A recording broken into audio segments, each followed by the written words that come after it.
Our top story, should you get paid to cover the cost of dental work caused by Buffalo not adding fluoride to the water?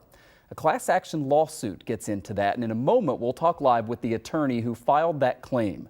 The development comes as the Buffalo Common Council today heard complaints about this fluoride situation that we've been covering.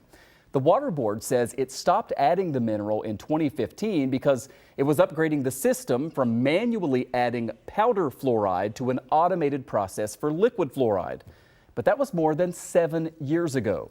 In the meantime, critics say the public was not even properly notified, leading so many people to believe that there was fluoride added to the tap water.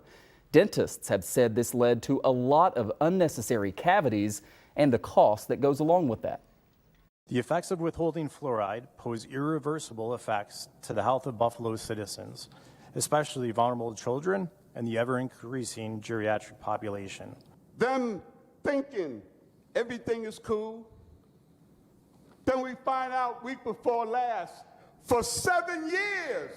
We're going to reflect the anger and frustration that we're feeling here today when we have that meeting on behalf of the residents.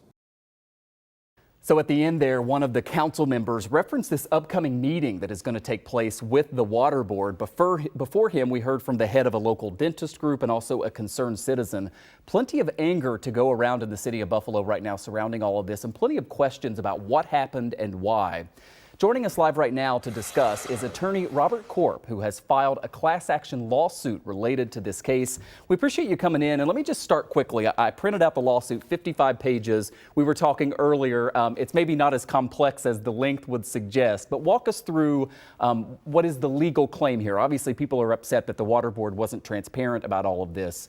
What did they do that would lead there to be this suit? Sure. Good afternoon, Michael. Thank you for having me. As you note, there are a number of causes of action that are listed in our lawsuit. The primary cause of action is brought under the Green Amendment, which under the New York State Constitution guarantees all New Yorkers the right to clean air, water, and a healthful environment.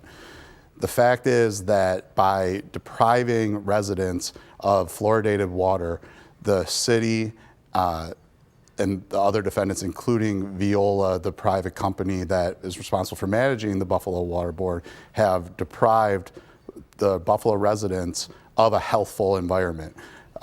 The guidance is clear from New York State Department of Health, from the CDC, from the World Health Organization, that water becomes healthful for environments when there's fluoride added. And so the first cause of action is under this Green Amendment. We have a number of causes of action that are related primarily to the deception that resulted from the city and Veolia failing to notify the residents in any material or real way that the fluoridation was stopping.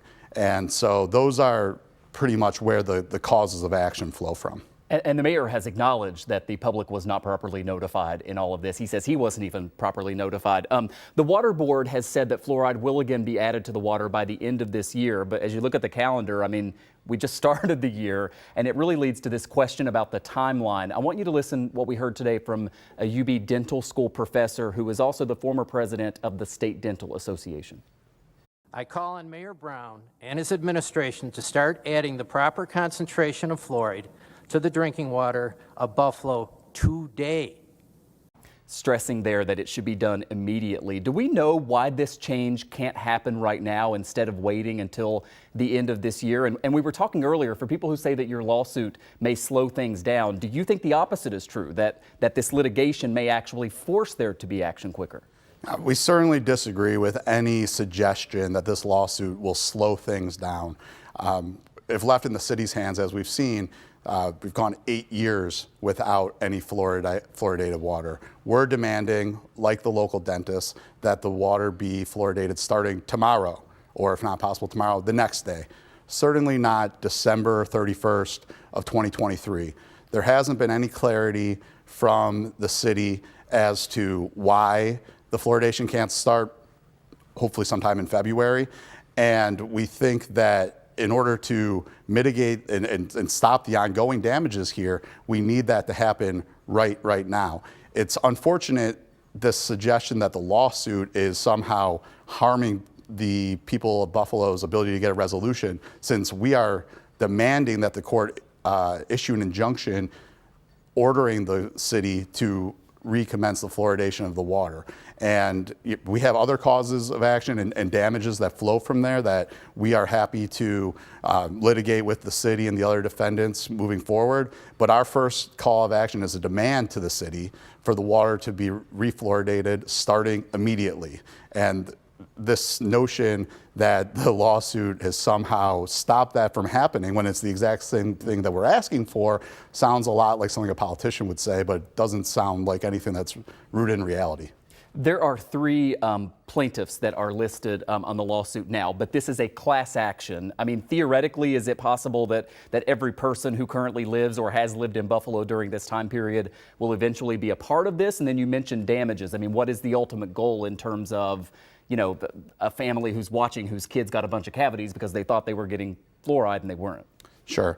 We have pled a class that we say comprises of all residents of the city of Buffalo since 2015 at any point.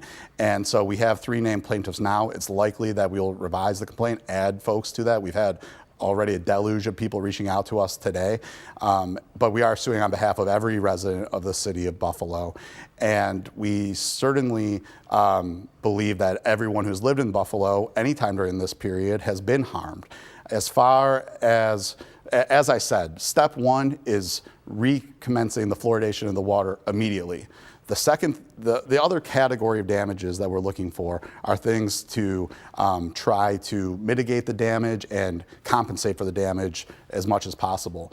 In those buckets we're calling on a court to order that the city and other defendants pay for free dental clinics for all residents of Buffalo who have been harmed in any way by the lack of fluoridation in the water. And we also are seeking monetary damages for the reality that every day over the last 7 or 8 years since the fluoridation stopped has damaged folks' teeth in the city. And we have the ability through experts and through sophisticated scientific studies to establish what the damages have been across our class, which are the people of Buffalo. For sure, as far as I know, there'll be some discord about the fact we're seeking monetary damages.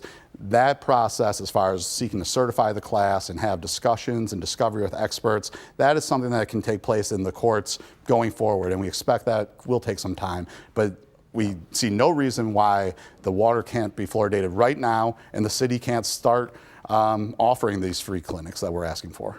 We're out of time, but a lot more to come for sure. Robert Corp is an attorney here in Buffalo who filed this suit. Robert, thanks so much for coming in. We really appreciate it. My pleasure. Go Bills. Go Bills. Love that.